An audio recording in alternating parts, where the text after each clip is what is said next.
How will we know when we're live? It's starting now. You see the bottom bar there. Yeah. It's Okay. connecting.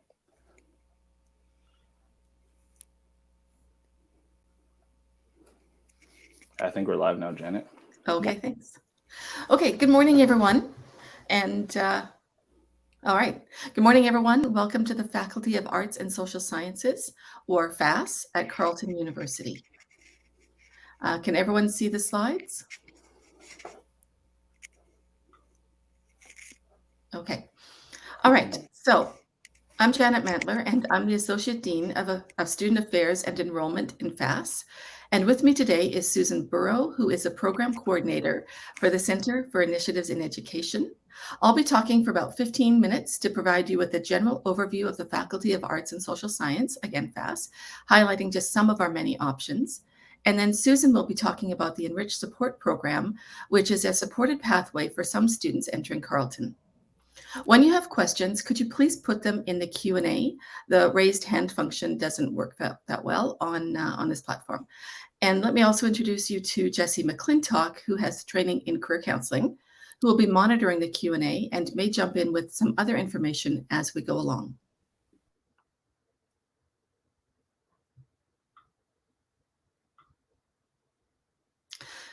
Okay, so I started in my current job just this summer, and I took the opportunity to meet with people in every single one of our degree options in FAS, and I learned so much, and I'm really excited to share all of this with you today. For example, did you know that FAS students can learn to help people fly airplanes more safely and can influence the future of car technology? FAS, arts and social science students, not just engineering, through degrees in psychology and cognitive science. FAS students can go on to medical school and become a highly successful doctor after taking a degree in the Bachelor of Humanities and Biology. During that program, you'll get to study all the great books of Western and Eastern literature, and you learn the essential biology and pre-med skills. FAS students could also be a digital age Indiana Jones, like one of our history profs, who does digital archaeology and follows the illegal trade of human bones on the internet. Some are even sold on Etsy. FAS grads from anthropology improve the user experience of technology because of their understanding of human nature. FAS grads could also go on to be an architect. If you take a degree in the history and theory of architecture, you're highly prepared for a master's of architecture, the degree that's required to become an architect. So as you can tell from this intro, FAS is a broad area. Our fields of inquiry range from geography of the Arctic to great religions of Asia, from the individuality of human personality to the universality of human expression in the arts and literature. We have a vast selection of programs and courses that allow you to tailor your degree to suit your interests.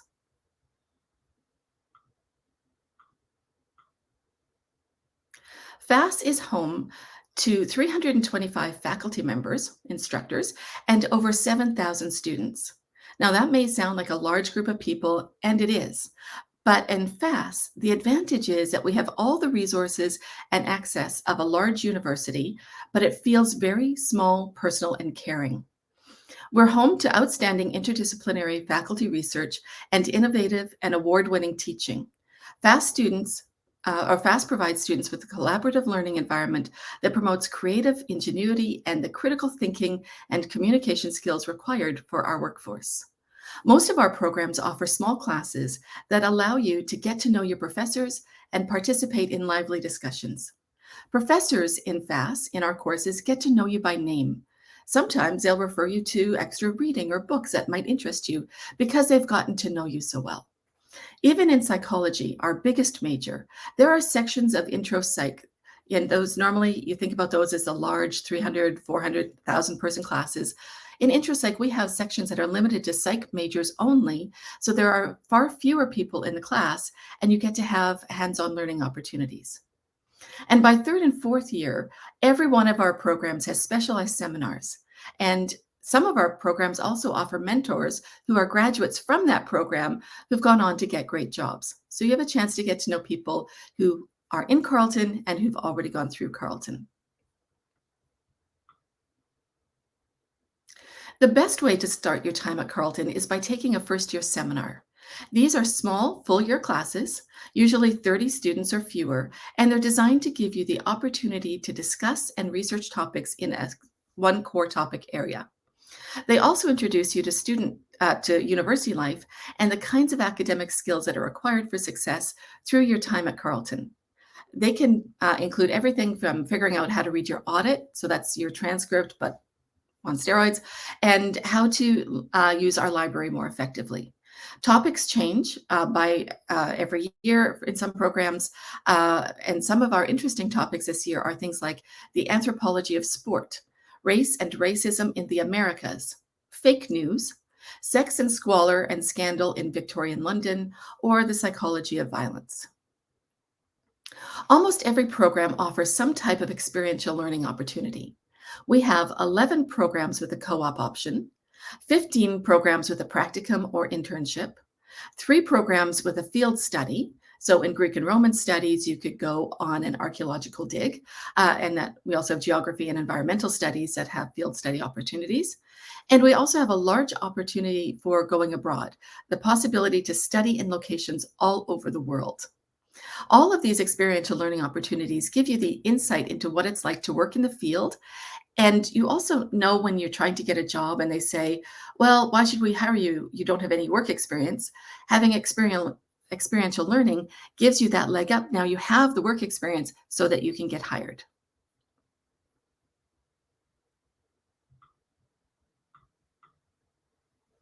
Another opportunity is to be able to conduct research alongside a professor, often as a volunteer in one of their research labs in FAS. But students can also apply for a summer research internship program, which is an opportunity to work on your own research under the supervision of one of our many profs doing groundbreaking research. And this is usually done in the summer following your 3rd year, if you would like to apply. Our programs make the most of being in Canada's capital city. Many FAST students get experiential learning placements or collaborate with Ottawa's cultural and research institutions, such as the National Gallery of Canada, the Canadian Museum of History, the Ottawa Art Gallery, Library and Archives Canada, and the National Research Commission. FAS is also home to the Carleton University Art Gallery, which is a state-of-the-art professional public art gallery. There's an impressive collection of national and international art and of Indigenous art. Here, students can get hands-on experience and professional training, and some students are able to use the works from the gallery for their thesis material.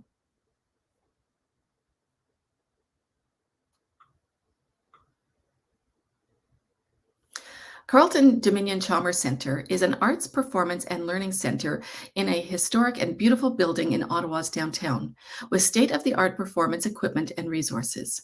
There are incredible acoustics and inspiring architecture. It's dedicated to providing a welcoming, professional, and safe environment to foster student programming that is multi-generational, diverse, and inclusive. So, what programs could you choose from? Well, we have 15 departments, schools, and institutes at the undergraduate level, representing 27 distinct majors. So that's a lot of options. And I see in the conversation that someone asked if we'll be talking about master's programs.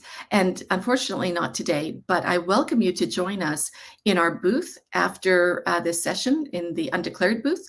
And I'll be there. And Jesse, I'm not sure if Jesse will be there, but I'll be there so we can talk about master's options as well. Okay, so we have 27 majors, a lot of options. And then we have 19 minors. So these minors aren't available as majors. So you could take a major in something and then you add a minor onto it. Many of these minors are responding to important issues in Canada and around the world. We have our new minors in critical race studies and in disability studies. So the key feature in FAS is interdisciplinarity. That is, you can combine multiple ways to get a degree so that you can have it fit your interests. So you can take a major, and that's enough. So it may be a psychology major, or you could have a major with concentration. So psychology with concentration in developmental or child psych. You could have a double major, so maybe a sociology plus an anthropology major, or you could have a major with a minor or a major with two minors. Sometimes the combinations are obvious, but you can have the flexibility to create something that is unique to you. So, with so many choices and so much flexibility, how can you decide what to study? Maybe you have no idea where to start. Well, one place to start is by thinking about some of the big questions of our time, big questions about the world in which we live. So, our FAST programs all contribute to looking at the world in different ways. So, let's consider just four big questions: understanding mental health in the mind, exploring identities and social justice, considering what a sustainable future looks like, and engaging in creative expression. And some of the programs that help us understand these big questions may surprise you.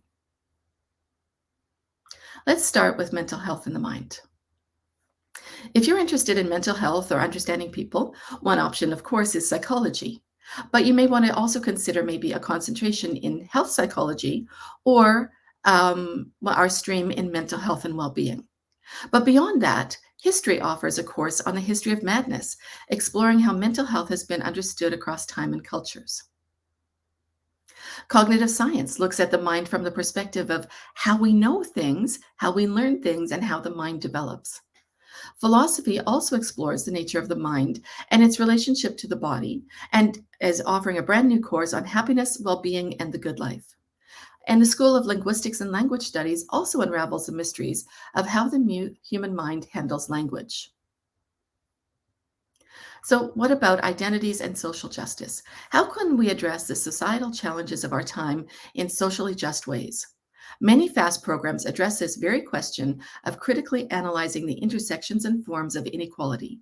So, you could consider a major in human rights and social justice, a minor in community education from sociology, or a minor in critical race studies, sexuality studies, or disability studies, just to name a few. You could also explore the dimensions of identity related to place through cultural geography, through transnational migration and settler colonialism courses through history and Indigenous studies. And FAS is home to 10 Indigenous scholars. Indeed, the themes of equity, diversity, and inclusion are central in many programs in FAS, including sociology, anthropology, human rights, and African studies. One of the key challenges of our time is thinking about sustainable development and sustainable futures. Tackling the goals of climate change is not just for climate scientists. Sustainability and care for our planet is central to many disciplines in FAS. We study sustainable futures, including exploring health and wellness, education, food security, peace and justice, freedom from poverty, and gender equality on local and global scales. You can study sustainability through environmental studies and the related disciplines of geography and geomatics. They even offer a course in food systems. And I know many of you are interested in environmental issues. And I am here to say that there is plenty, environmental studies will make room for you. Absolutely. The School of Indigenous and Canadian Studies also offers a look at Indigenous ecological ways of knowing. There's a heritage conservation minor in the history department, and there's even a new minor in environmental and climate humanities.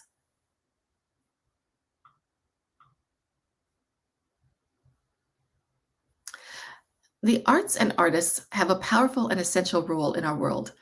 The programs in art history, film studies, music and history, and theory of architecture consider art and artists in the greater context.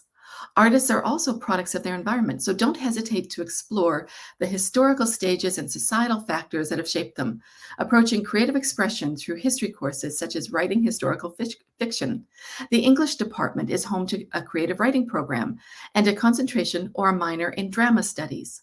You can also tap into French language, literature, and culture from Quebec to Africa in the Department of French. And through FAS's College of the Humanities, students can explore big ideas in art, philosophy, history, literature, classics, music, religion, and science by thinkers that span recorded world history. So by this point, the question usually comes up: what can I do with this degree? Um, Lots of things. We need BA graduates. We need graduates with an arts and social sciences degree, because in this degree, you will have developed a number of critical skills that really make a difference in how our society develops. An arts and social sciences degree is a foundational degree, one that prepares you for working, but not necessarily to walk into a specific job related to your major. But a FAST degree makes you employable because you have all kinds of the key working skills. So, for some specific examples of jobs our graduates are currently in, we have an English grad who's a community fundraising for Heart and Stroke Foundation, a cognitive science grad who's a senior product manager for Shopify. We have an environmental studies grad who's an environmental specialist at SNC-Lavalin. We have a human rights grad who's a communications officer for the Canadian Human Rights Commission. We have a women and gender studies grad who's a director of shelters, girls and family programs at the YWCA. And we have a philosophy grad who's a federal court justice. In fact, Shopify is now working directly with our Bachelor of Humanities program for experiential learning opportunities because of the great critical thinking skills that students in that program develop while reading and discussing the great books. Okay, so what if you're feeling overwhelmed? All this information is coming at you and you don't know what you want to do or where your interests lie. Don't worry. You can start at Carleton as an undeclared student.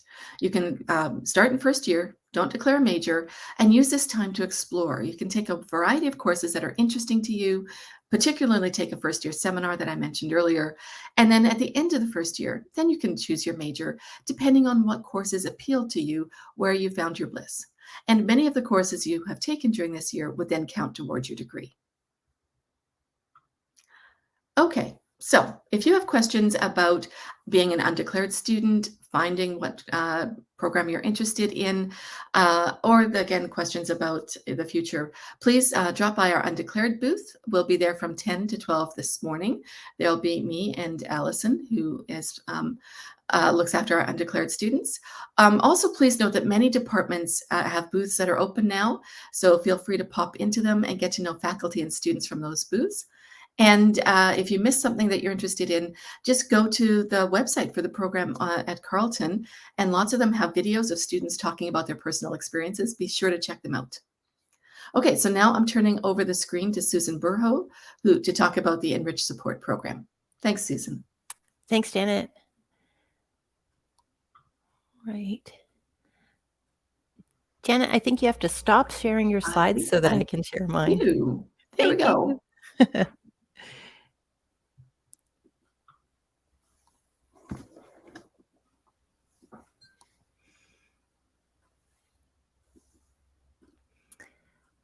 Hi, everyone. My name is Susan Burho. I'm just going to see if my slides get loaded up there. Yeah, there we are. So I'm a program coordinator with the Enriched Support Program, and I'm here to talk to you a bit about what that program has to offer. So basically, the Enriched Support Program is a chance for students whose academic record might not represent their potential. So maybe as you were going through high school, we were in the middle of a pandemic and your grades weren't quite as strong as they might have been otherwise. Or maybe you took a combination of university stream courses and college stream courses and now find that university isn't quite the option that it might have been otherwise. What this program does is give you kind of a second chance at university. And it's a way to come in, take some first year courses, and at the same time, build up a basis for admission to your degree program while you're getting started on it. You can earn admission to a number of programs. Today is about the BA, or this session's about the BA. So we have access to, we provide access to a number of courses in the arts and social science fields. Also business, engineering, computer science, and science. So students coming into the program, they'll take 3 credits and a couple of workshops. Now, if you're a student coming in first year, typically you could take up to 5 credits. So students in our program are in a bit of a reduced course load, but the same number of hours as anybody else would be, and it's considered a full-time program. So one of those courses is called a first-year seminar course. Janet talked a little bit about the first-year seminar courses. These are small courses where you kind of get a chance to get to know your fellow students as well as your instructor. Unlike your typical first-year intro course, they're not a giant lecture hall with a lot of other people. Instead, there'll be a small class. And instead of doing, say, a broad intro to all of psychology or all of law or whatever, they'll choose a slice of a particular discipline and let you kind of dig deeper, do a special topic within that discipline. So you can kind of see some sample topics here. And the structure of them is a lot more participatory, a lot of room for discussion, a lot of chances to get to know your fellow students. And we always hire former students from our program to come be mentors in those first year seminar classes. And those student mentors, not only is it a nice employment opportunity, because that's a paid position, so keep that in mind if you decide to come through ESP.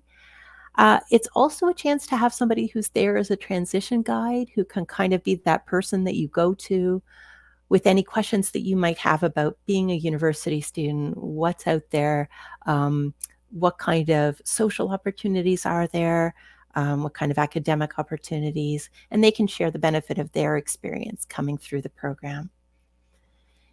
In addition to the seminar, you take a couple of elective courses, and those might end up being the courses that you end up majoring in.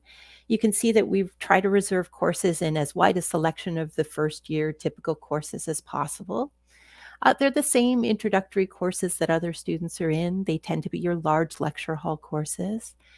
And they provide the introduction to that discipline. So if you were thinking, I don't know, that you wanted to major in something like psychology or law, typically as a first year student in those disciplines, you only have one required course in first year. So you're able to take that required course through the program and earn your way toward that degree.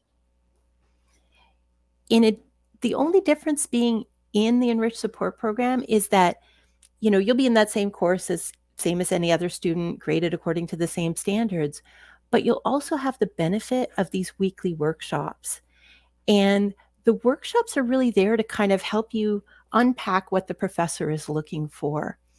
Those workshops are led by upper year students in those disciplines. They took that course before, but they're going to attend it all over again. And what they'll be doing each week is designing activities to get you guys working with each other on the material. So you get a chance to get to know other students. I find that a lot of friendships are struck in those first year workshops because you really get a chance to kind of get to know people over the course of the year being in the same workshops together. And those are small, university style small workshops of 20 to 30 students. The workshops, the facilitators who lead them get a lot of training on what are the effective study habits and study skills that are going to see a student through university. So they work to introduce those skills, but they don't just say, okay, here's a good set of, say, note-taking skills, or here's a good set of test preparation skills, go away and apply these, good luck. Instead, they say, okay, here's a good set of practice skills for taking, say, multiple choice exams, something you're going to need to do in first year psychology. Let's practice them right now on the material that we learned this week in psychology. So they're taking those study skills and they're applying them to the stuff that you're learning on a weekly basis. The other thing they're doing is helping you to identify, out of that 3 hours of lecture that you had each week or the 50 pages of reading, how do you tell what the core stuff is that might show up on a test or an assignment, the core ideas from that discipline? What's the important stuff versus the kind of, the details? The workshops are there to kind of help you sort through that. So really, they're kind of giving you the benefit of that insight from that students take years to learn often, but just making it transparent in that first year. So workshops, you learn effective studies, academic skills, also habits. So one of the things I find that's really helpful about workshop is just that one of the challenges to being a first year student at university is how your time is organized. So when you come from a high school setting or a college setting, either of those, most of your learning actually takes place in the classroom. Whereas when you come to university, a full-time student can be in 15 hours a week. 15 hours a week sounds more like a part-time job than it does a full-time gig.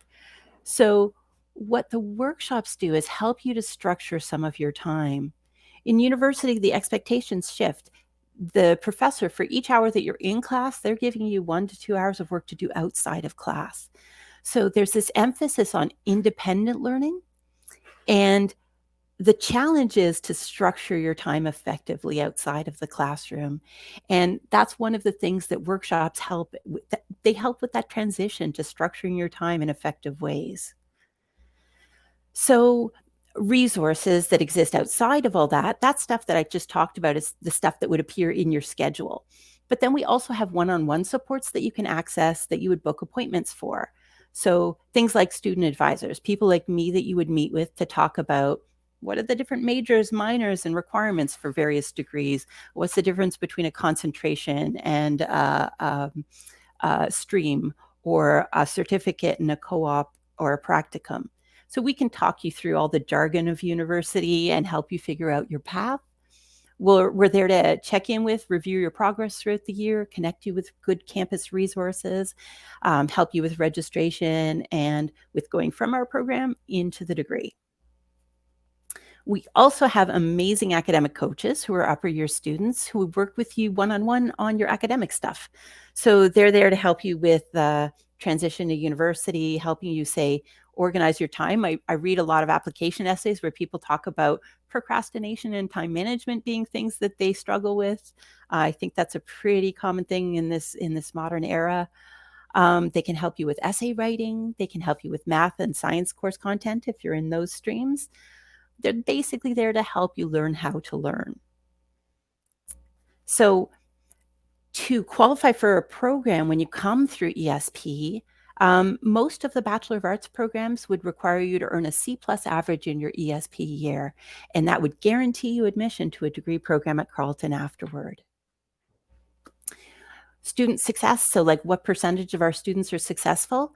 Not surprisingly, we find that the students who make use of the resources are the ones who qualify for their degree. So students who have 70% attendance or higher, 80 to 90% of those students end up qualifying for admission to a degree program at the end of ESP.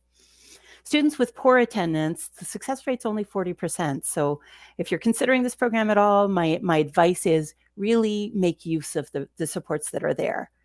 I really find it pays off for students. So to apply to our program, it's not a program that's available through the Ontario University Application Centre's website. Instead, you apply directly on our website, and our website is just there at the bottom, carleton.ca/ESP. We ask for a few more things than just your grades, because we're looking at more than just what the grades can tell us. So we ask you to submit a personal statement that's really kind of your chance to share your story and tell us more about you than just what a transcript would show. Because we're all more than the sum of our grades. And that's your chance to kind of say, okay, here's my set of circumstances, here's what I want to study, and here's why I think this might be a good path for me. We also ask for letters of reference from folks who can say, yeah, give that person a chance. This could really work for them. In terms of application requirements, for our arts and social sciences stream, we don't have any specific prerequisite subjects from high school. We just want to see that half of your grade 12 courses at least are at that UNM level or university pathway level. For other applicants who are not applying directly from high school, we look at it case by case. So no specific requirements. We'll look at your set of circumstances. The program costs are a little bit less than what full-time fees would be. For domestic students, the costs are about $6,400 for this year. Next year, they're liable to be a bit more. It is an OSAP eligible program. And that's pretty much what I have to say about the program itself. I hope that some of you will consider the program if it seems like it might be a good opportunity for you. So I'll throw it out. I know that there are questions in the Q&As that people might have. And I'm going to just peek to see if there are any there. I don't know if people are allowed to unmute themselves. I guess not, eh? They just type their questions into the Q&A. I think Jesse's been handling a lot of the questions so far, and so has Ashley, so that's wonderful. That's great. I'm just looking through to see if there are any that might be helpful for us to say out loud to the rest of the Right. students who are here.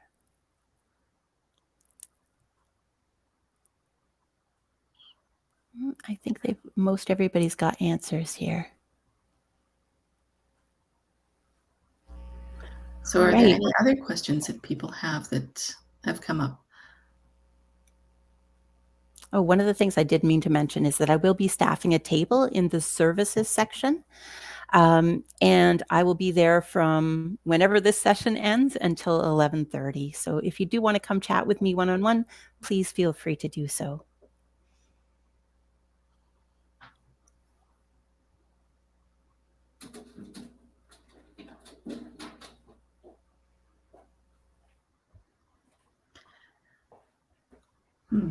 Are there any questions about how to choose a major, or how do you know that you should go into the enriched support program?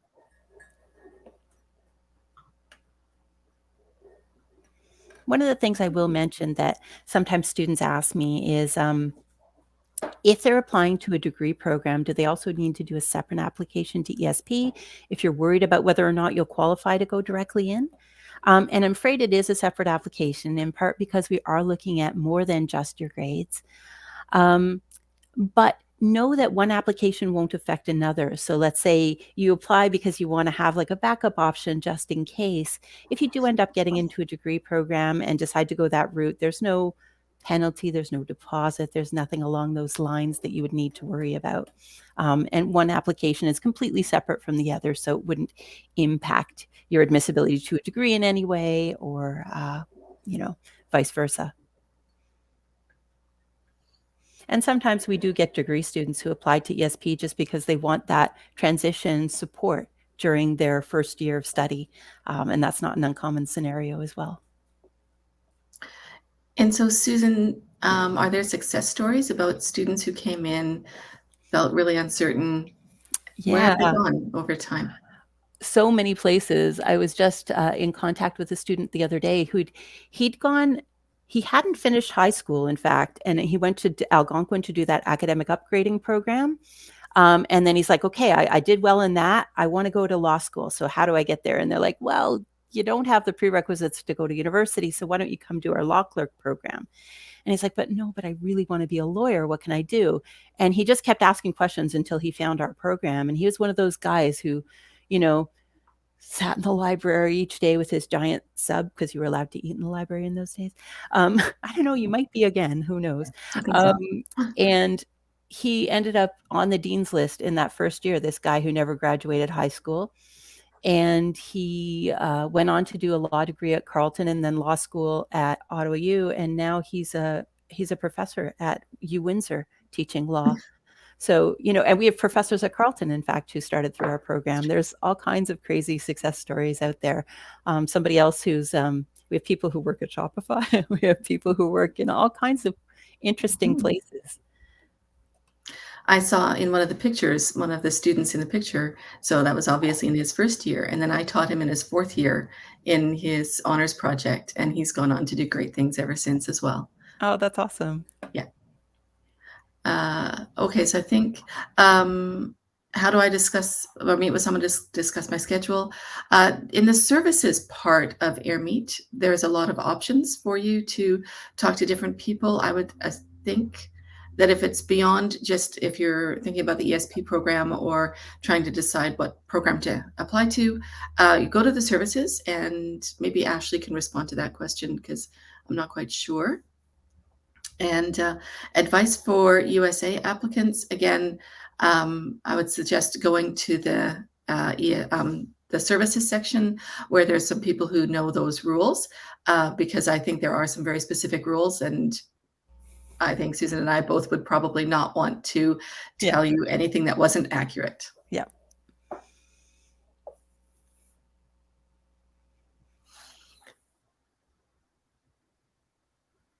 Okay. I don't know if we can. Well, we can't do a show of hands. I was gonna like, how many people here know what you want to do? Maybe. Oh, let's go back to the feed. I'm not paying attention to this. Oh, that's different. I can try and send it a poll if that would. Oh, perfect. We're gonna try for a poll. Okay. I had no idea what I wanted to do in my first year of university. And I think I ended up declaring history as my major just because I loved my first year history course. And then I'm super happy that I studied that, you know. I really enjoyed it all the way through. I think finding something that really sparks your interest in that first year is one of the ways that you can kind of figure out what you might want to do. Yeah, I'm the same. I didn't know what I wanted to do either. Yeah. And I didn't even know I wanted to go to university until 2 days before. And I showed up on campus and said, "Here I am." I don't think we can do that anymore. I am a little Right. older. And then it was like, "What's your major?" And I went, psych." And I loved it. It was the Yeah. right choice, but who knew? Yeah.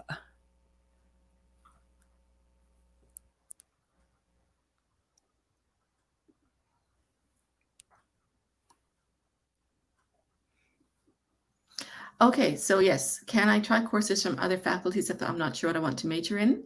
Um, I believe so, for Yeah. both of us. In fact, if you have the prerequisite for the course, yeah, usually. There are a few programs that restrict their courses, places like architecture, engineering. You have to be admitted to those programs to be able to take those courses. But for the most part, most faculties have courses that are open to students who are not from their particular faculty.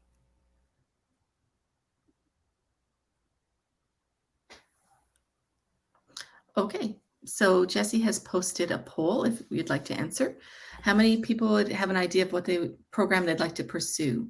So respond to I definitely know, I have some ideas, no clue. Now I'm curious to know where the poll results come up.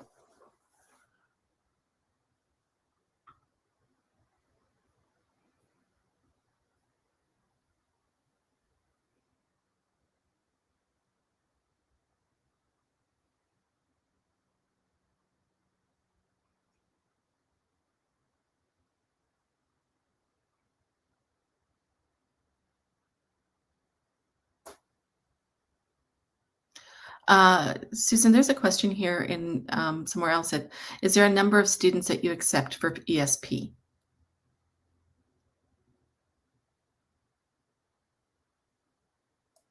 You're You're muted. muted. Thanks. We admit typically about 250 students into the program each year, so it's a fair-sized program. We usually get about twice as many applications as we have seats in the program. So, if you're interested, I always say apply earlier rather than later. Most people start applications sometime in the new year after they've got their first set of midterm grades, if they're in high school, or before that if they're not. Um, but our application deadline's not till June. Michelle asks if we can review this information again after today. This session is recorded, but it's only recorded for as long as AirMeet is open today. So at 3:30 it disappears. But that's okay because Susan is available to talk to you. Just email her. Just go to the ESP website and find the email, and or go to the booth after. Susan's booth is in the services section, and mine is in the academic section. And come and get some information. You can talk to Allison, who knows more about the undeclared program as well. So there's definitely ways to find us after, but this particular, oh, are we, how's that poll going? Jesse, do I have to vote or something? No, we got 42 votes in already, so 38% or 16 votes new have an idea of what they want to do. About 50%, 21 have some idea, and there's 5 or 11% that have no idea. So Okay. Thank you. We totally understand that. yeah. Those 5 people. Okay, we got a note that we have 5 minutes left. And I'm finding that there's so many different ways to ask questions that I'm not keeping up with everything. One of the things I'll just add, because you're asking about accessing information afterward, we also offer one-on-one appointments with prospective students. So if you went to our website, which is carleton.ca/ESP, if you click on the book an appointment link from our website, you can book an appointment as a prospective student and have a one-on-one chat with one of our staff members. Perfect. Okay, so I think one last question, and that's what's the difference between arts and arts honors? Well, I think that's actually, Susan, you want to handle that one? Oh, sure. So the Bachelor of Arts program is a 15 credit program. I'm going to put 3 years in quotation marks, a 3-year degree. And then the honors program is a 20 credit program, 4 years in quotes. And I put those things in quotes because most students these days take a little bit longer because they want to balance things like work and studies and practicum opportunities and all kinds of things. So they're not rushing through in the same way. Honors also gives you the opportunity to explore a few more things. Like if you wanted to add a concentration, you would need to be in an honors program. And typically, if you want to take part in the co-op opportunities or the internships, the practicums, you typically have to be in an honors program as well there. So if you're not sure, my recommendation to students is always start in the honors, just because it gives you the most number of opportunities, and then you can make a decision. If you're just tired of it after a few years, you can always switch to the BA and graduate, and then come back and finish in honors at some point. Like there's all kinds of options.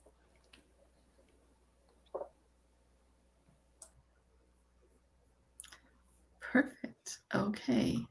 So I think that one last question from Mohammed about an international student. What do you need to get accepted? Mohammed, I would suggest that you go to the services section and go to one of the booths on admissions, and they will have the answers for you. Definitely. Okay. There's an international students booth that you can go and talk to somebody about admissions for international students specifically. Perfect. Okay. Well, everyone, thank you so much for coming. It's been great to have you and to have you stay right to the end. One last question. You can apply to co-op. You cannot, apply to co-op if you're undeclared, but you have time before you have to apply to co-op. So you could come in as an undeclared, suss out what you really want to do, declare your major, and then at that point you can apply to the co-op program. So you don't have to do it immediately when you start your degree. So you have some time to figure it out. Yeah, because co-ops usually don't happen till around your 3rd year anyway. Yeah, exactly. Yep. Okay. So I think we're going to get the hook in just a minute. Was there Yep. Okay. We have well. So thank you everyone for coming, and please go and visit the tables. All of the Faculty of Arts and Social Sciences booths are open today. I encourage you to think about degrees like in Indigenous Studies, Environmental Studies, African Studies, so things that you maybe haven't done in high school necessarily. Things like geography is way different in university than it was in high school. Well, everything is going to be more interesting, more in depth, more detailed, more specific. So definitely go and check out those booths and ask questions and pop in and out and get to know a lot of people. So I wish you well for the rest of the day. Thanks for coming out. Thanks everybody. Thanks for the questions.